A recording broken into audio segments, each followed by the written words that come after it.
Hi friends, இன்றைக்கி நம்ம cabbage உருளைக்கிழங்கு வச்சு தான் ஒரு புலாவ் ரெசிபி பார்க்க போகிறோம். இதுக்கு நான் சீரக சம்பா அரிசி எடுத்துருக்கிறேன். ஒரு பேனில் 2 ஸ்பூன் அளவுக்கு கடலெண்ணெய் சேர்த்துருக்கோம். சோம்பு நல்லா பொரிஞ்சதுக்கப்புறம் கசகசா எல்லாமே நல்லா பொரிஞ்சதுக்கப்புறம் தான் ஒன்று ஒன்றா சேர்க்கணும்.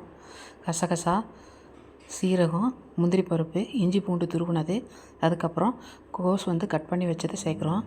இதிலே நல்லா வதங்கிரும். ஒரு உருளைக்கிழங்கு, அதுக்கப்புறம் வெங்காயம், தக்காளி. உருளைக்கிழங்கு கோஸும் வதங்கினதுக்கப்புறம் தான் வெங்காயம் தக்காளி போடணும்.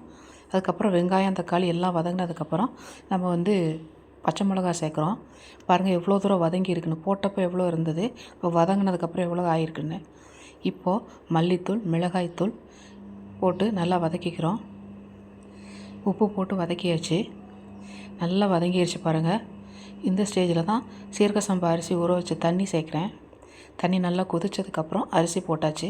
அரிசி போட்டால் 10 நிமிஷத்துக்குள்ளே ரெடி ஆயிரும். லாஸ்ட்டு கொஞ்சம் தண்ணி இருக்கும்போதே சின்ன அடுப்புக்கு மாற்றிடணும். இறக்குறதுக்கு முன்னாடி 1 ஸ்பூன் நெய் சேர்த்துக்கிறேன். அப்போ தான் நல்லாயிருக்கும். இந்த ரெசிபி ரொம்ப நல்லாயிருக்கும் லஞ்ச் பாக்ஸுக்கு. அவ்வளோதான், ரெடி ஆயிடுச்சு நம்மளுடைய கேபேஜ் புலாவ். இப்படி ஒட்டாமல் பொலன்னு வந்திருக்கு பாருங்கள். தண்ணி கம்மியாக சேர்க்கணும் சாதத்துக்கு, அப்போ தான் புலாவ் நல்லா வரும். நீங்களும் ட்ரை பண்ணி பாருங்கள். இதுக்கு தொட்டுக்க மாங்காய் தொக்கு ரெடி பண்ணியிருக்கேன். ஓகே, பாய்.